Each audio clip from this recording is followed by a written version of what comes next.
ప్రభువైన యేసుక్రీస్తు వారి నామములో ఈ యొక్క పునరుత్థాన పండుగ మహోత్సవములకు జూలై నెల మొదటి ఆదివారం అందరికీ కూడా ఆహ్వానిస్తూ ఉన్నాను. నా ప్రియ సహోదరి సహోదరులారా, దేవుడు ఈ రోజున మనతో మాట్లాడుతూ ఉన్నాడు. మనుషుల సహాయం వెంకము శత్రువును జయించుటకు నీవు మాకు సహాయం దయచేయమని దావీదు మహారాజు ప్రార్థన చేసి ఉన్నాడు. మనం ధ్యానం చేస్తున్న వాక్యం ఇది. పరలోకమందున్న తండ్రి, నీ ప్రశస్తమైన నామానికి వందనాలు తెలియజేస్తున్నాం. నీ బిడ్డలమైన మేము ఈ యొక్క వాక్యం ధ్యానం చేస్తూ ఉండగా ప్రభా నిలబెట్టి నీ బిడ్డలతో మాట్లాడండి నేను తండ్రి. ప్రభా ఎట్టి రీతిగా మేము నిన్ను ఆరాధించాలో స్తుతించాలో ఏ విధంగా నీ మీద ఆధారపడ మాకు నేర్పించమని యేసయ్య పరిశుద్ధమైన నామమున వేడుకుంటున్నాము తండ్రి. Amen. Amen. Praise the Lord. Praise the Lord. అందరికీ వందనాలు.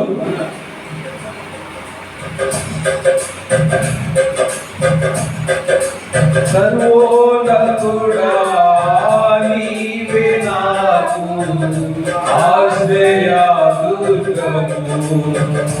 సర్వోన్నతుడా నీవే నాకు ఆశ్రయ దుర్గము. అందరూ ఎవరు లేరు నాకు ఇలలో, ఎవరు లేరు నాకు ఇలలో, ఆదరణ నీవేగా, ఆనందం నీవేగా, ఆదరణ నీవేగా, ఆనందం నీవేగా. సర్వోన్నతుడా నీవే నాకు ఆశ్రయ దుర్గము. నీ దినములన్నిట ఎవరు నీ ఎదుట నిలువలేరని యెహోషువాను. నీ దినములన్నిట ఎవరు నీ ఎదుట నిలువలేరని యెహోషువాను. వాగ్దానము చేసినావు, వాగ్దానము నీలో చేర్చినావు, వాగ్దానము చేసినావు, వాగ్దానము నీలో చేర్చినావు.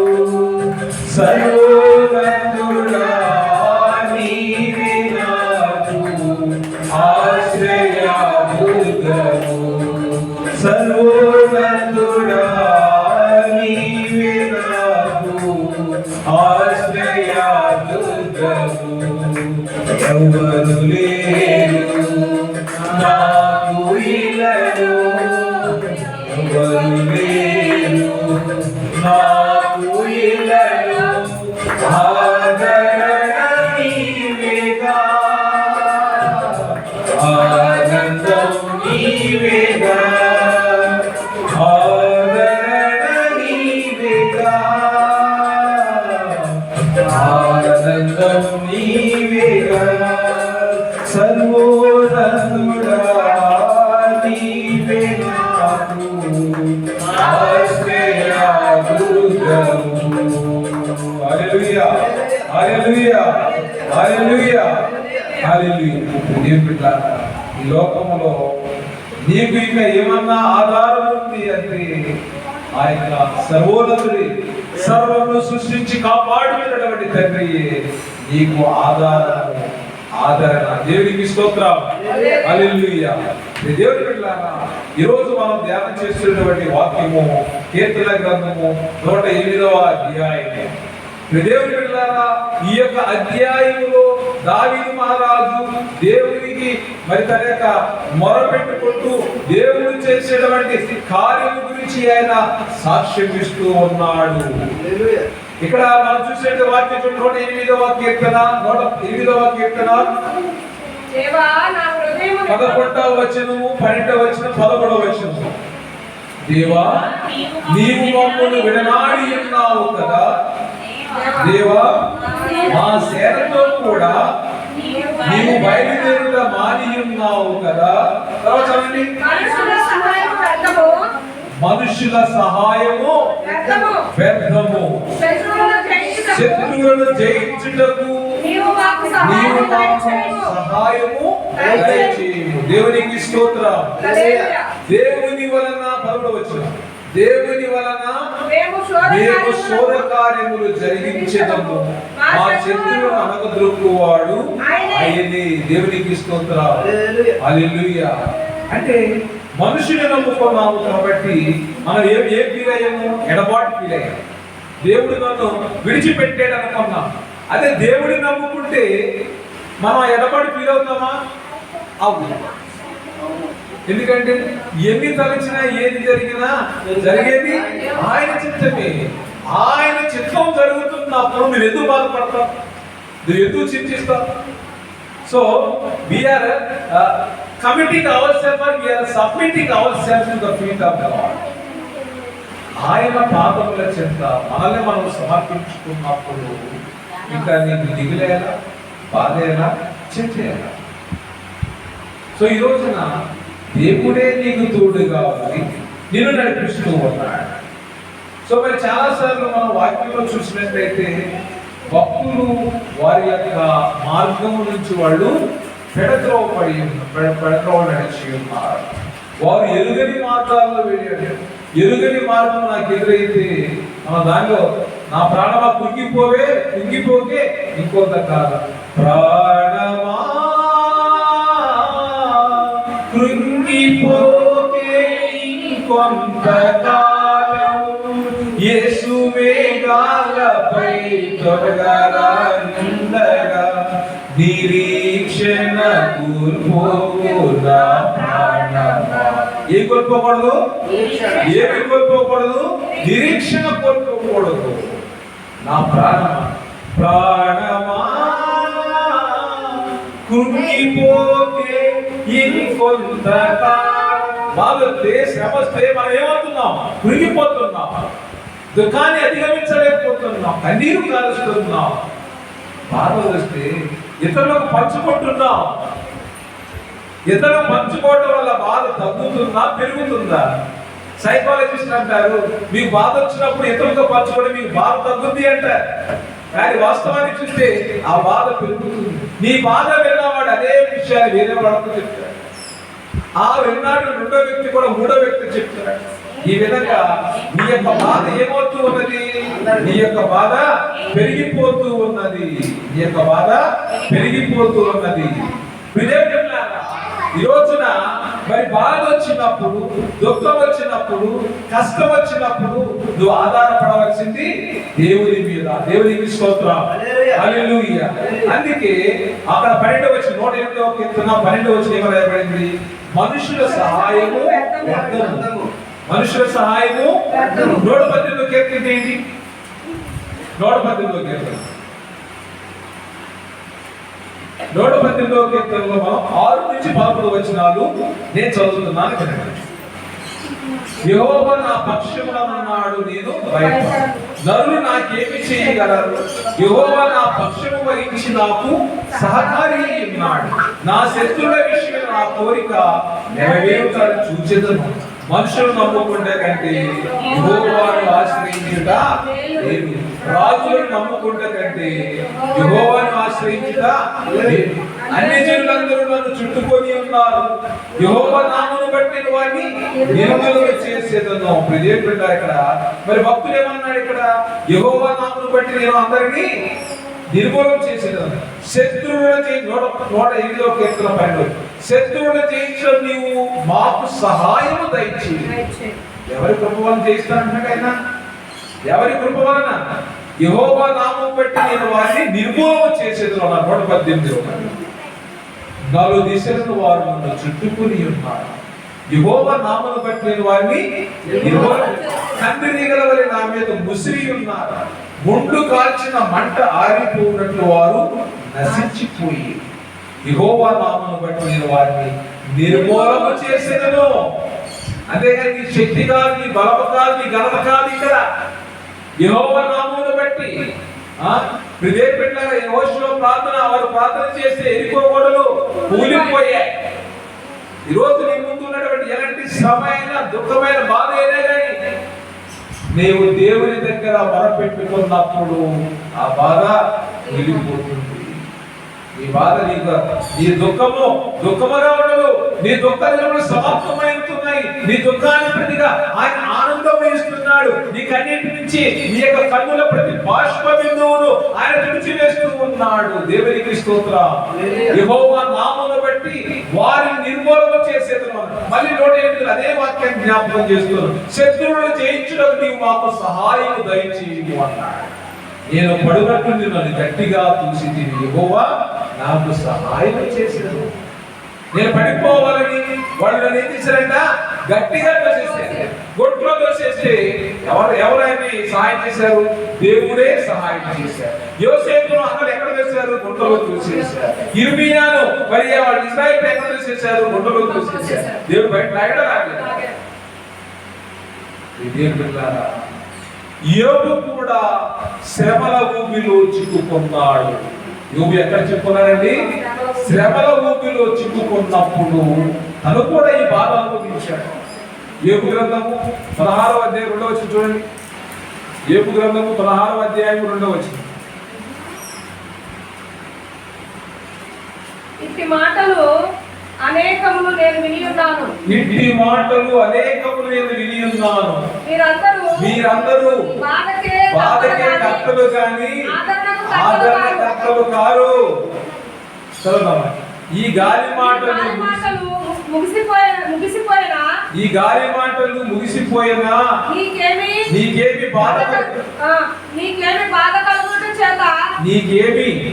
కలుగుట చేత నాకు ఉత్తరమిచ్చుచున్నావు.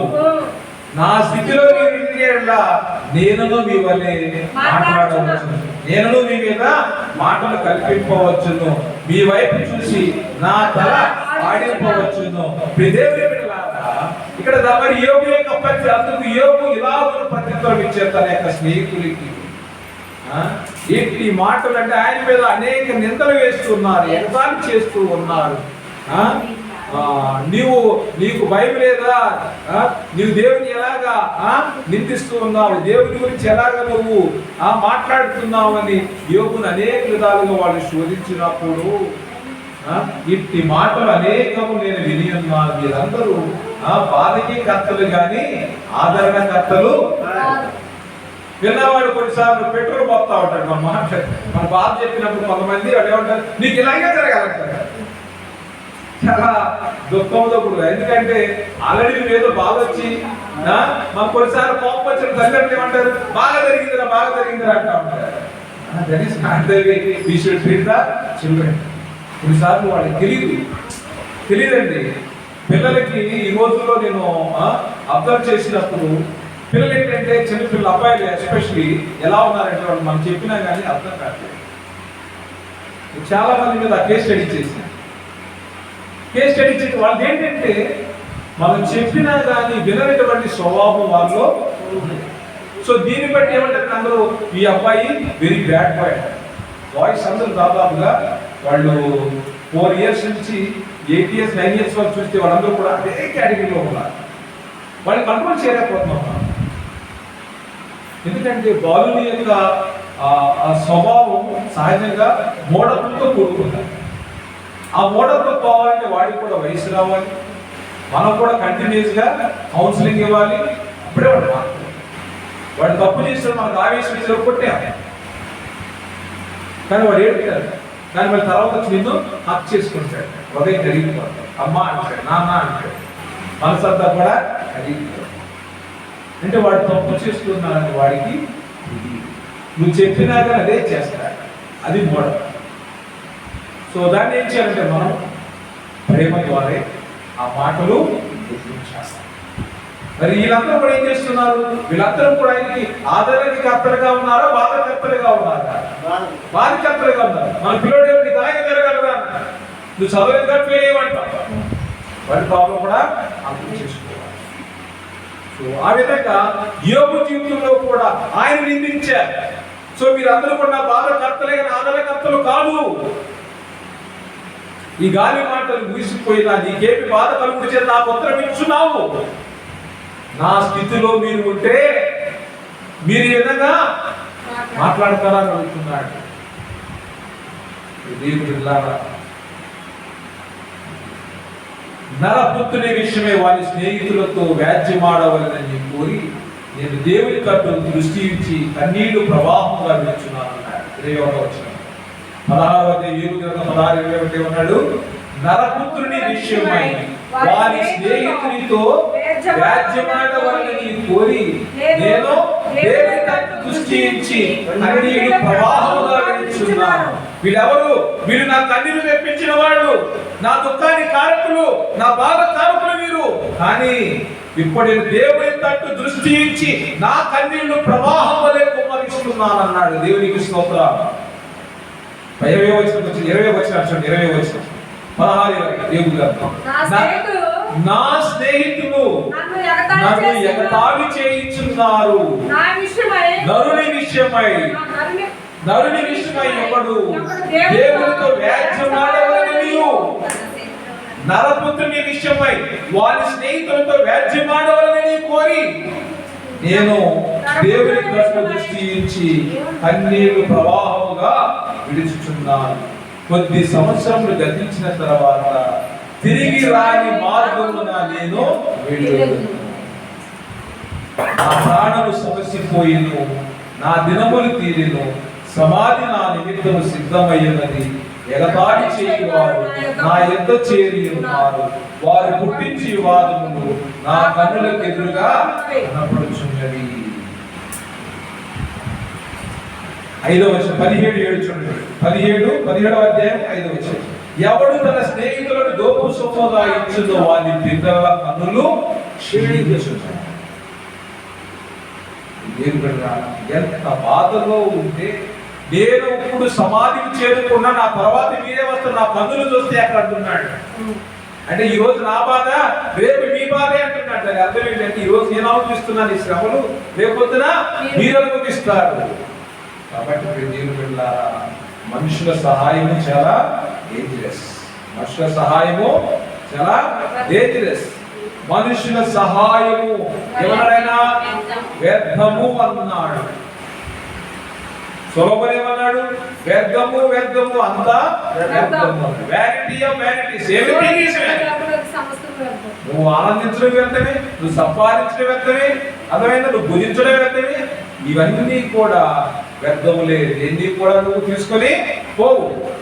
సో ఇప్పుడు శత్రువును జయించుటకు నీవు మాకు సహాయము దయచేయము. శత్రువు ఎవరు? నీ శత్రువు ఎవరు? నీ బాధ, నీ శోధన, నీ ఆటంకము. ఎవరు నీ యొక్క శత్రువు?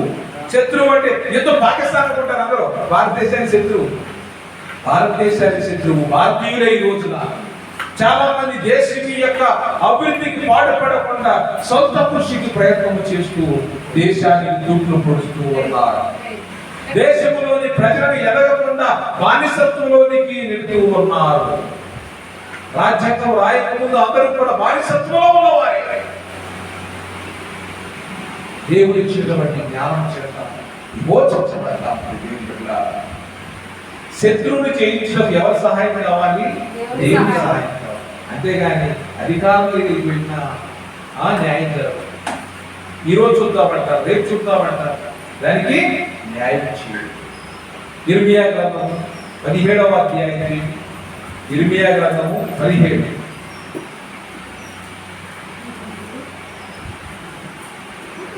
ఇర్మియా 17వ అధ్యాయం 5-6 వచనం. యెహోవా ఇలాగు సెలవిచ్చుచున్నాడు. నరులను ఆశ్రయించి శరీరులను తన ఆధారముగా చేసుకొనుచు తన హృదయమును యెహోవా మీద నుండి తొలగించుకొనువాడు శాపగ్రస్తుడు. యెహోవా ఇలాగు సెలవిచ్చుచున్నాడు, నరులను ఆశ్రయించి శరీరులకు తనకు ఆధారముగా చేసుకున్నారు ఎవరండి?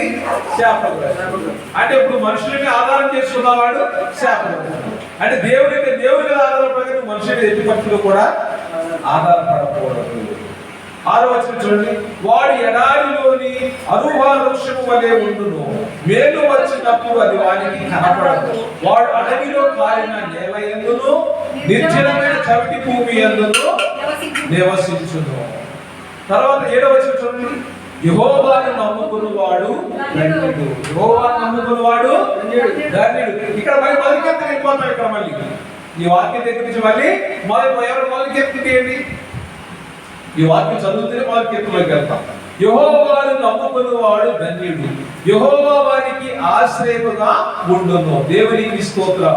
వాడు జలముల యొద్ద నాటబడిన చెట్టు వలె ఉండును. ఎవరు? యెహోవాను నమ్ముకున్నవాడు, యెహోవాను ఆశ్రయించిన వాడు, యెహోవా మీద ఆధారపడిన వాడు, యెహోవా చెంత మొరపెట్టుకున్నవాడు ఎవరు? ధన్యుడు. దేవునికి స్తోత్రం. ఎలా ఉంటాడంటే వాడు జలముల యొక్క నాటబడిన చెట్టు వలె. చదవమ్మా. అతడు నీటి కాలవన. మీరు కీర్తన మొదటి అధ్యాయం చదువుతున్నారు. చదవండి. ఎన్నో వచనం? అతడు 3వ వచనం చదవమ్మా. అతడు నీటి కాలవన. అతడు నీటి కాలువన నాటబడిన వాడై ఆకువాడక తన కాలమందు ఫలించు చెట్టు వలె ఉండును. ఎలా ఉంటాడంటే ఎవరు? యెహోవాను నమ్ముకున్నవాడు నీటి ఎర్ర నాటిన చెట్టు వలె తన కాలమందు ఫలించు చెట్టు వలె ఉంటాడు.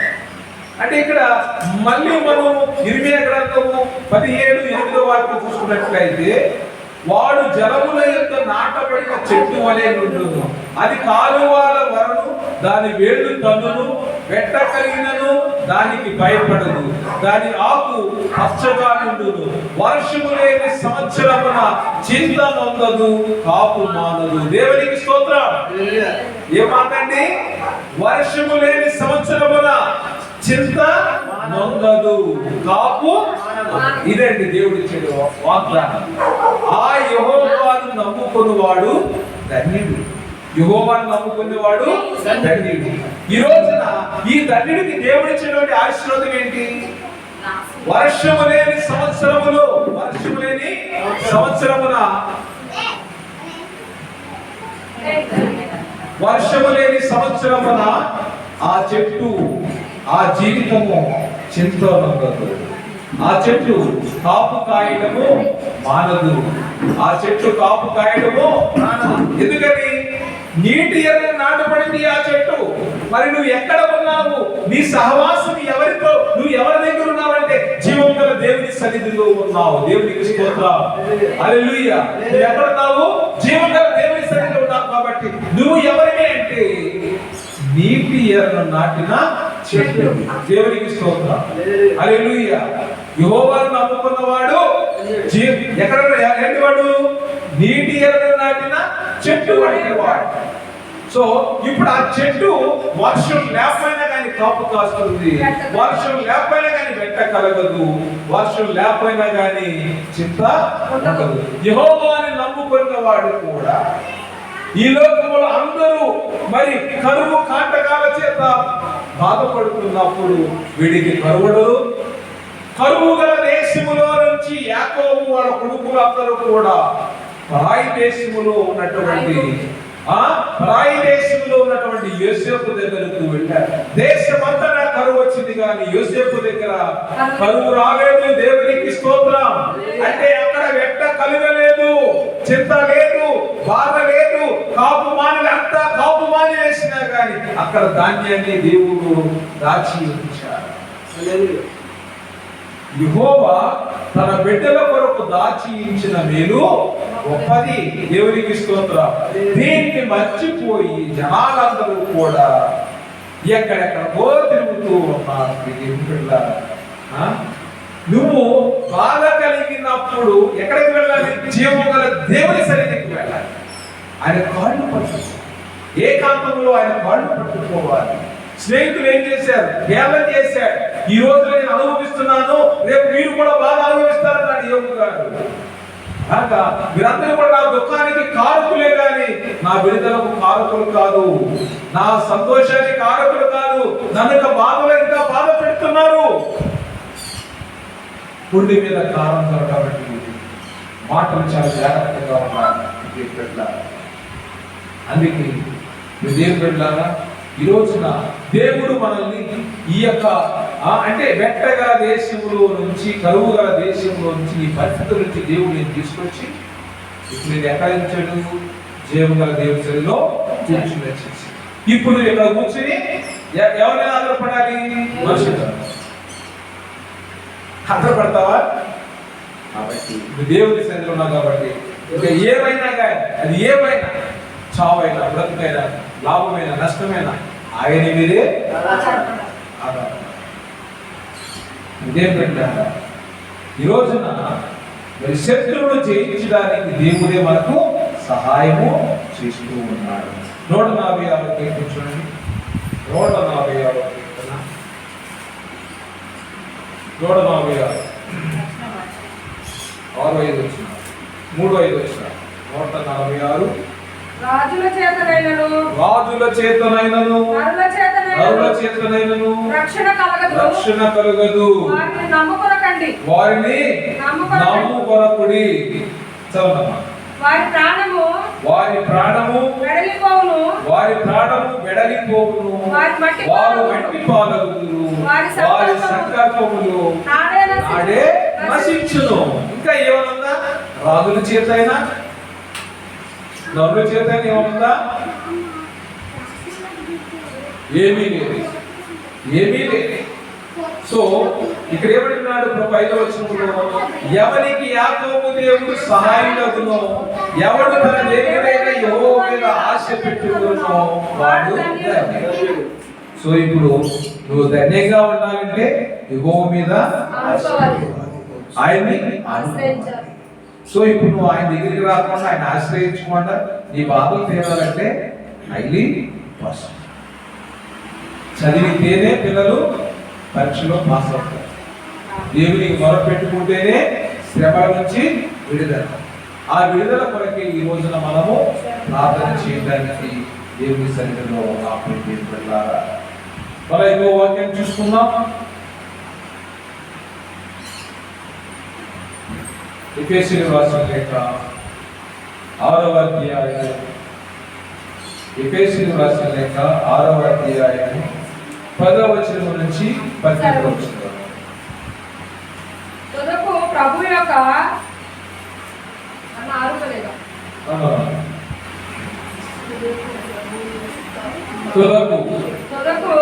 యొక్క మహాశక్తిని బట్టి ఆయన యందు బలవంతులైయుడి. మీరు అపవాది తంత్రములను ఎదిరించుటకు శక్తిమంతులగునట్లు దేవుడిచ్చు సర్వాంగ కవచమును ధరించుకోండి. ఏలయనగా మనము పోరాడునది శరీరులతో కాదు గాని ప్రధానులతోనూ అధికారులతోనూ ప్రస్తుత అంధకార సంబంధాలకు లోకనాథులతోనూ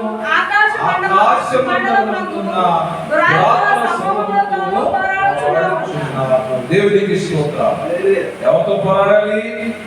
దురాత్మ శక్తులతో, అపవాదితో మనము పోరాడాలంటే దేవుడు ఇచ్చేటువంటి సర్వాంగ కవచమును ధరించుకోవాలి. దేవుడి ద్వారా ఏ విధంగా యుద్ధానికి వెళ్ళినప్పుడు ఆ కవచాన్ని ధరించుకుంటాడో సైనికుడు, ఆ విధంగా విల్లు, ఆ యొక్క రక్షణ కవచము ఇవన్నీ పట్టుకుని రెడీగా వెళ్తారు. ఆ విధంగా మనం కూడా ఈ యొక్క వెపన్స్, మన యొక్క సర్వాంగ కవచం ఏమిటి అంటే ప్రార్థన. దేవునికి స్తోత్రం. ప్రార్థన is the greatest weapon for all your problems. ఈ యొక్క ప్రార్థన, నీ యొక్క ప్రార్థన నీ ఆయుధం అయితే విజయము నీ సొంతం అవుతుంది. ప్రార్థనే నీ ఆయుధం అవ్వాలి, విజయము నీ సొంతం అవ్వాలి. ప్రార్థన లేకుండా విజయం రావాలంటే ప్రార్థనలో దేవుని మీద ఆధారపడుతున్నాం. సో దేవుడిచ్చేటువంటి సర్వాంగ కవచాన్ని మనం ధరించుకొని ఈ యొక్క అపవాది తత్వములను మనము జయించాలి. ఆత్మ వలన, అక్కడ 10వ వచనం చూడండి, ఆత్మ వలన 6:18 ఎఫెసీయులకు రాసిన 6:18 ఆత్మ వలన ప్రతి సమయమును ప్రతి విధమైన ప్రార్థనను విజ్ఞాపన చేయొచ్చు. ఆ విషయమై సమస్త పరిశుద్ధుల నిమిత్తమును పూర్ణమైన పట్టుదలకు విజ్ఞాపన చేయొచ్చు. మెలకువగా ఉండుడి. దేవునికి స్తోత్రం. పరిశుద్ధుల నిమిత్తము పూర్ణమైన పట్టుదలకు విజ్ఞాపనము చేయొచ్చు. మెలకువగా ఉండండి అని వాక్యము సెలవిస్తూ ఉన్నది. ఎప్పుడైతే మనం ఈ విధంగా ఉంటామో దేవుడు మనందరికీ కూడా విడుదల దయచేస్తూ ఉన్నాడు. కొన్నిసార్లు మనమందరం కూడా తప్పిపోతూ ఉన్నాము. వ్యర్థమైనటువంటి సహాయం కొరకు కనిపెట్టుకుంటున్నామని విలాపవాక్యాలు వింటారు. విలాపవాక్యాలు 4వ అధ్యాయం 17వ వచనం. వ్యర్థ సహాయం కొరకు మేము కనిపెట్టించుండగా మా కన్నులు క్షీణించుచున్నవి. మేము కనిపెట్టుచు రక్షింపలేని జనము కొరకు ఎదురు చూచుచుంటిమి. రాజవీధులలో మేము నడువుకున్నట్లు విరోధులు మా జాడను బట్టి వెంటాడుదురు. మా అంత్యదశ సమీపమాయెను. మా దినములు తీరిపోయినవి. మా అంత్యదశ వచ్చేయున్నది. మమ్మల్ని తరువారు ఆకాశమునకు ఎగురు పక్షిరాజుల కన్నబడిగలవారు. పర్వతముల మీద వారు మమ్మల్ని తరుముదురు. అరణ్యమందు మా కొరకు వచ్చియుందురు. మాకు నాసికారంధ్రముల ఊపిరి బట్టి వాడు యెహోవా చేత అభిషేకం పొందిన వాడు. వారు త్రవ్విన గుంటలో పట్టబడెను. మాకు నాసికారంధ్రముల ఊపిరి బట్టి వాడు యెహోవా చేత అభిషేకం పొందిన వాడు. వారు త్రవ్విన గుంటలో పట్టబడెను. ఎవరి గురించి మాట్లాడుతున్నాడు ఇక్కడ? ఇర్మియా గురించి మాట్లాడుతున్నాడు. దేవునికి స్తోత్రం. యెహోవా చేత అభిషేకం పొందిన వాడు, మాకు నాసికారంధ్రముల బట్టి వాడు ఎవరు అంటే ఇర్మియా. దేవునికి స్తోత్రం. సో ఇప్పుడు ఆయన ఎక్కడున్నాడు? వారు త్రవ్విన గుంటలో పట్టబడి ఉన్నాడు. అతని నీడ క్రిందను అన్ని జనుల మధ్యను బ్రతికెదమని మేము అనుకున్నప్పుడు పట్టబడిను.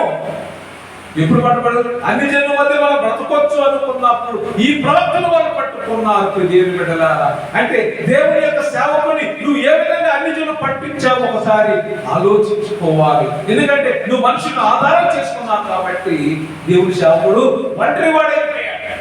ఒంటరివాడైపోయాడు కాబట్టి అన్ని జనుల చేత పట్టబడ్డాడు. అందుకే 22వ వచనం అంటున్నాడు, సియోను కుమారి నీ దోష శిక్ష సమాప్తమాయెను. ఇక మీదట ఆయన మరి ఎన్నడను నిన్ను చెరలోకి కొనిపోడు. ఎదోము కుమారి నీ దోషములకు ఆయన శిక్ష విధించును. నీ పాపములను ఆయన వెల్లడిపరచును. దేవుని బిడ్డలారా, శ్రమ వచ్చినప్పుడు దేవుని విడిచిపోయారు కాబట్టి వారు ఆ దేవుని యొక్క సేవకు త్రవ్విన గుంటలో పడేశారు. ఈ రోజున మనమందరం కూడా నేర్చుకోవాల్సింది ఏంటంటే ఈ శ్రమల్లో దేవుని మీద ఆధారపడడం నేర్చుకోవాలి. దేవుని సేవకుడు అనేక మంది కొరకు విజ్ఞాపన చేసేవాడు పట్టబడ్డాడు. మరి ఇంకెవరికి పక్షాలు విజ్ఞాపన చేస్తారు? రాజుల కొరకు, యాజకుల కొరకు, అధికారుల కొరకు, ప్రధానుల కొరకు, దేశం కొరకు ప్రార్థన చేసే బాధ్యత దేవుడు నీకు నాకు అందరికీ ఇచ్చాడు. సో ఇప్పుడు నరుల సహాయము గతం దేవుడు ఇచ్చేటువంటి సర్వాంగ కవచాన్ని ధరించుకొని సకల పరిశుద్ధుల కొరకు ఆత్మను పొందుకుని పరిశుద్ధాత్మతో నింపబడిన వాడే పరిశుద్ధుల కొరకు విజ్ఞాపన చేయడానికి ఎలా ఉండాలి? మెలకువగా ఉండాలని పౌలు గారు సెలవిస్తూ ఉన్నారు. విజ్ఞాపన చేయడానికి నువ్వు మెలకువగా ఉండాలి. మెలకువగా ఉన్నప్పుడు నీ విజ్ఞాపన దేవుడు ఆలకిస్తూ ఉన్నాడు. కీర్తన గ్రంథము 20వ అధ్యాయం ముగిస్తున్నాను. కీర్తన గ్రంథము 20వ అధ్యాయం ఆపత్కాలమందు యెహోవా నీకు ఉత్తరమిచ్చునుగాక. యాకోబు దేవుని నామము నిన్ను ఉత్తరించునుగాక. పరిశుద్ధ స్థలములో నుండి నీకు సహాయం ఆయన నీకు సహాయం చేయనుగాక. సియోనులో నుండి నిన్ను ఆదుకునుగాక. ఆయన నీ నైవేద్యములన్నిటిని జ్ఞాపకము చేసుకునుగాక. నీ దహన బలులను అంగీకరించునుగాక. నీ కోరికను సిద్ధింపచేసి నీ ఆలోచన యావత్తును సఫలపరచునుగాక. దేవుని బిడ్డలారా, యెహోవాని రక్షణ బట్టి మేము జయోత్సవం చేయించున్నాము. మా దేవుని నామమును బట్టి మా ధ్వజము ఎత్తుచున్నాము. నీ ప్రార్థనలను యెహోవా సఫలపరచునుగాక. యెహోవా తన అభిషేకుని రక్షించని నాకు ఇప్పుడు తెలియదు. దేవునికి స్తోత్రం. ఇప్పుడు అర్థమైంది. అర్థమైందా? యోబును చూసినప్పుడు, యోసేపును చూసినప్పుడు, ఇర్మియాను చూసినప్పుడు, పౌలు గారి యొక్క శ్రమను చూసినప్పుడు ఇప్పుడు నాకు అర్థమైంది ఏంటి? ఏమర్థమైంది? యెహోవా తన అభిషేక్తుని రక్షించునని నాకు ఇప్పుడు తెలియను. రక్షణార్థమైన తన దక్షిణ హస్త బలము చూపును, తన పరిశుద్ధ ఆకాశంలో నుండి అతనికి ఉత్తరమిచ్చింది. కొందరు రథాలు బట్టి, కొందరు గుర్రాలు బట్టి అతిశయపడుతుంది. మనమైతే మన దేవుడైన యెహోవా నామమును బట్టి అతిశయపడుతుంది. దేవునికి స్తోత్రం. వారు మునిగి నేల మీద పడి ఉన్నారు, మనము లేచి చక్కగా నిరీక్షిస్తున్నాము. యెహోవా రక్షించుకో, మేము మొరపెట్టినప్పుడు రాజు మాకు రక్షించుగాక. ఆమేన్. హల్లెలూయా, హల్లెలూయా, హల్లెలూయా. దేవుని బిడ్డలారా, యెహోవా నీ ప్రార్థనలను యెహోవా సఫలపరచునుగాక. ఆమేన్. ఇది దేవుడు మనకి ఇస్తున్నటువంటి వార్త. నరుల సహాయము వ్యర్థము, నరుల సహాయము వ్యర్థము. ఈ రోజున నువ్వు నమ్మాల్సింది, నువ్వు ఆరాధించాల్సింది చేయగల దేవుని ఉండాలి. కాబట్టి మరి మళ్ళీ 108వ కీర్తనకు వద్దాం. 12-13 మనుషుల సహాయము వ్యర్థము, శత్రువులను జయించుటకు నీవు మాకు సహాయము దయచేయి. 11వ వచనం, దేవుని వలన మేము శూరకార్యములు జరిగించేదము. దేవునికి స్తోత్రం. ఎవరి వలన? దేవుని వలన మేము శూరకార్యములు జరిగించడము, మా శత్రువులను అనగదొక్కువాడు ఆయనే. నీ శ్రమలను, దుఃఖములు, బాధలను, నీ శత్రువులు, నీకు ప్రత్యేక విరోధిని అనగదొక్కువాడు ఆయనే. కాబట్టి ఇప్పుడు నువ్వేం చేయాలి? ఆయనను అంటు పెట్టుకుని ఉన్నప్పుడు నువ్వు ఎలా ఉంటావు? ఆకు వాడక అకాలమందు ఫలించు చెట్టు వలె. వర్షాలు పడినప్పుడు ఫలించడం కాదు, వర్షము లేనప్పుడు కూడా నువ్వు ఎండిపోవు. దేవుడిని అంటు పెట్టుకున్న వారు ఏనాడు కూడా ఓడిపోవడం, తప్పిపోవడం, కృంగిపోవడము జరగదు. కాబట్టి ఇర్మియా విషయంలో చూసాం, యోబు విషయంలో చూసాం. ఇప్పుడు నీ జీవితంలో నువ్వు చూడాలి, అనేక మందికి నువ్వు గొప్ప సాక్షిగా మారాలి. యెహోవా చేసిన మేలులో దేనిని మర్చిపోకుండా ఆయన జనుల ఎదుట దాన్ని నువ్వు ప్రకటన చేయాలని దేవుడి రోజున కోరుకుంటూ ఉన్నాడు. దేవుని స్తోత్రం. హల్లెలూయా. నరుల సహాయము, రాజుల చేతుల సహాయము కలగదు. వారిని నమ్ముకోవద్దు, ఎవరిని నమ్మకం చెప్తున్నాడు. నిన్ను సృష్టించిన సృష్టికర్తను నమ్ము. నన్ను ప్రేమించు వారిని, ఈరోజు వాగ్దానం ఏంటి? నన్ను ప్రేమించు వారిని ఆస్తికర్తలుగా చేస్తున్నాను. సో ప్రేమ అంటే ఆయన విశ్వసించాలి. కాబట్టి నువ్వు ఏ స్థితిలో ఉన్నావో ఈరోజు అదే స్థితిలో దేవుని అడుగు. ఆయన్ని ప్రార్థన పెట్టున్నాడు, నీకు విడుదల దయచేస్తున్నాడు, నీ సమస్యలకు సమాధానం ఇస్తున్నాడు.